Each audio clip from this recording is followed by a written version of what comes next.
Баршаңызға сәлем, құрметті менің тыңдармандарым. Өмір жолы арнасына қош келдіңіз. Арнама тіркеліп, достарыңызбен бөлісіп, ой-пікірлеріңізді қалдыруға болады. Түнде айтылған сыр. Түн, тамырсық, ештеңені сездірмей, бауырына басып, тұншықтырардай түнерген өлі түн. Құдай-ау, неге мен осы түнді ғана аңсап, түнді ғана күтемін, деп ойлады Ләззат бір сәтке селк етіп. Сосын өзін өзі мысқылдай мырс етті де әрі қарай ойланып кетті. Әрине, бәріне осы мылқау түн ыңғайлы. Арам ойдың бәрі де осы түнде ғана іске аспай ма? Ұры да айсыз түнді күтеді.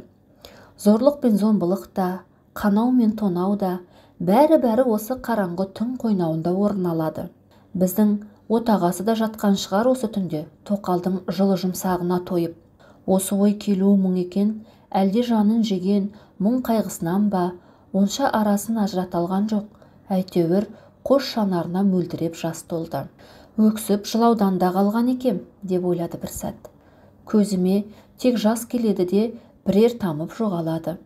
Жанардың да суалғаны осы шығар. Иә, Ләззаттың жанары суалатындай ақ бар еді. 20 жыл бойы екі баланы бағып-қағып, қатарға қосып, енді келін алып, немере қызығын көрембе деп отырғанда, отағасы бәрін ойрандап кетті. Жас кезі болса бір сәрі, 40-тан асып қырма сақал атанғанда, шыж-біз өсекке қуырылғаннан асқан масқара жоқ екен. Алғашында Ләззат онша-бұнша қауесек сөзге бой бермеген. Өмірге екі ұлы Толағай мен Арнаста келсе де, мүсіні бұзылмаған көркемде келісті келіншек күйеуім мәсте өстеді деп ойламаған еді. Мейлі, ел жұрт айтса айта берсін, көре алмағандар не демейді? Бар болсаң көре алмайтын, жоқ болсаң бере алмайтын ағайын емес пе? Деп күйеуі Нұраділге шан жуытпаған. Бұл осыдан 7 жыл бұрын басталған сөз еді. Өсек жыл сайын өрбімесе тоқтаған жоқ. Кішкене ғана ауылы болса бір сәрі, қаланың әр бұрышындағы абысын ажындары той-домалақта Ләззатты көрсе именшектеп, өзара сыбыр-сыбырмен теріс айналады. Өзі өсек сөзге жоқ Ләззат, оған еш мән бермеуші еді бұрын. Келе-келе жиын-тойға баруға ыңғайсызданатын болды. Барса да көп отырмай шығып кететін. Іште қорқатын, қуыстанатын әдет тапты. Елдің гуілдескен сөзін шындықпен ұштастыра алмай дал. Нұраділдің екінші әйел алуы мүмкін емес. Өзіне ақыл айтардай, екі ұлының алдында олай істей алмайды ғой, деп күйеуім барын шақтайды. Бірақ көңіліндегі қорқыныш сезім кеткен жоқ. Одан сайын тамырлай берді. Көп ұзаған жоқ, бар шындыққа көзін жеткізген үлкен абысыны Гүлай болды. Ал Ләззат, деді ол бірде телефонның ар жағынан қысқаша амандық сұрасқаннан соң. Осы сенің тағы бала туатын ойың бар ма өзі? Немене жеңеше-ау? Қапелінде аузына сөз түспей қалған Ләззат не күлерін, не жыларын білмей іркіліп қалды. Бұл қай сөзіңіз?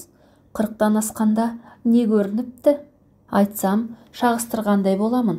Бірақ байыңды ұстап қалам десең, бір әрекет жасап көресің-ау. Әйтпесе, абысынының дауысы тұтқадан абыржып шықты. Әйтпесе не? Жұмбақтамай айтыңызшы, деді Ләззат дегбірсізденіп. Өзің де байқап жүрген шығарсың. Менің құлағыма тигелі жылдан асып барады. Жігітшілік қой деп мән бермегем. Бірақ бүгін көзіммен көрген соң айтпасыма болмады. Көршімнің босанған келініне тамақ апарайын деп перзентханаға барғанмын. 19-шы палатаның терезесінен сәби көтерген келіншек пен оған қарап мәз болған қайнымды көріп, есім шығып кетті. Ол мені байқамады. Не істерімді білмей, бұрылып жүре беріппін. Соған қарағанда қайным сәби иісін аңсап жүрау. Әрі қарай Ләззат ештеңе естіген жоқ. Тұтқаны іле салды. Денесін сұп-суық тер жуып кетті. Жоқ, олай емес. Жеңешем басқа біреумен шатыстырды-ау шамасы. Сәби керек болса, нәресте иісін сағынса, Нұраділ маған айтар еді ғой. Бізде ол туралы әңгіме болған емес. Осындай оймен есі кіресілі шығасылы болып отырған Ләззат есік қоңырауынан селк ете қалды. Апыл-ғұпыл есік ілгегін ағыта салған. Ар жақтан кірген күйеуінің балбұл жанған жүзін көргенде іші одан сайын мұздады. Мен бір аптаға жол жүріп барам. тез киімдерімді дайындашы, деген күйеуіне жақ ашпады.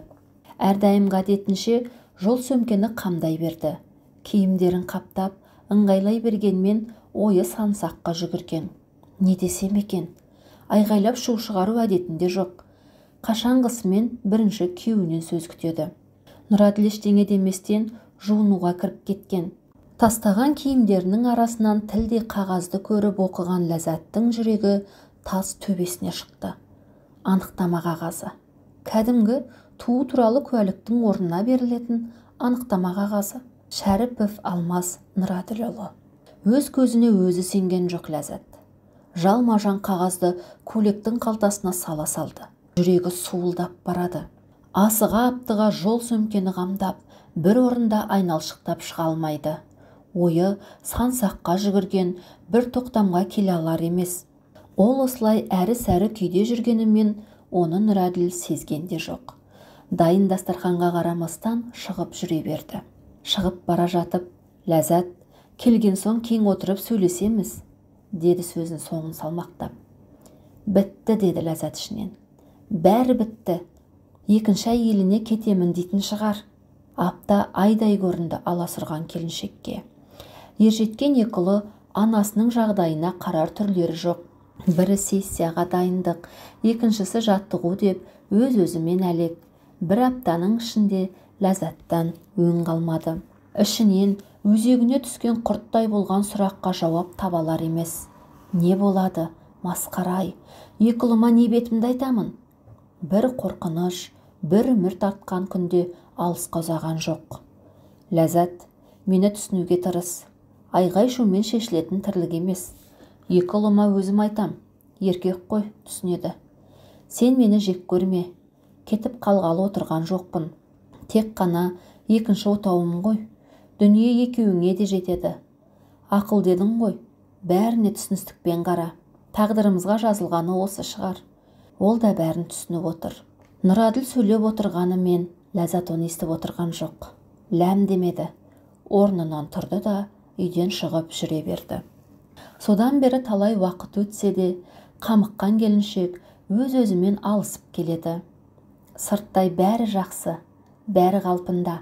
Нұраділ екі ұлына жеткізе айтқан болуы керек. Олар да қазір әке айтқанымен жүр. Ешбір оғаш қылық көрсеткен жоқ. Ел гу-гу. Нұраділ жарады. Екі әйелдің басын қосып ұстап отырған соң мық демей немене? Апырай, Ләззатты асылақ екен.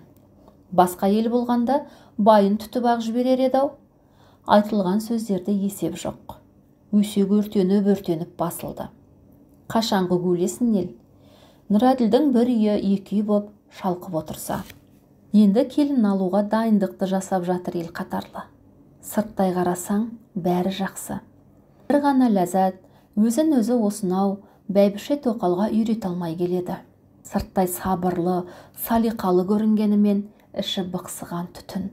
Өз-өзінен болмысынан аттап, күйеуіне кезінде қарсы тұра алмағанына өкінеді қазір.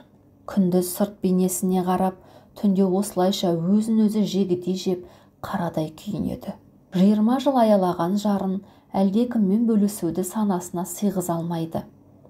Қызғаныш оты ішін күйдіреді ақ, бірақ осылай өзімен өзі алысып күн өтуде. Түнді аңсап, кешке дейін тықыршиып күтетіні де сондықтан. Өзімен өзі түн қойнауында жалғыздан жалғыз өкси жылайтын.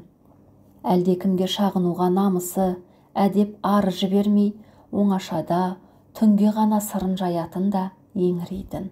Қазір жанарына жас келгені болмаса, Ләззат тағы да терезеден түн қойнауына құныға қарады. Сүңгіп кеткісі келеді ау шіркін. Сіздерге әсерлі әңгіме сыйлаған өмір жолы арнасы. Арнамызға тіркеліп, лайк басып, пікір қалдыруды ұмытпаңыз. Рахмет.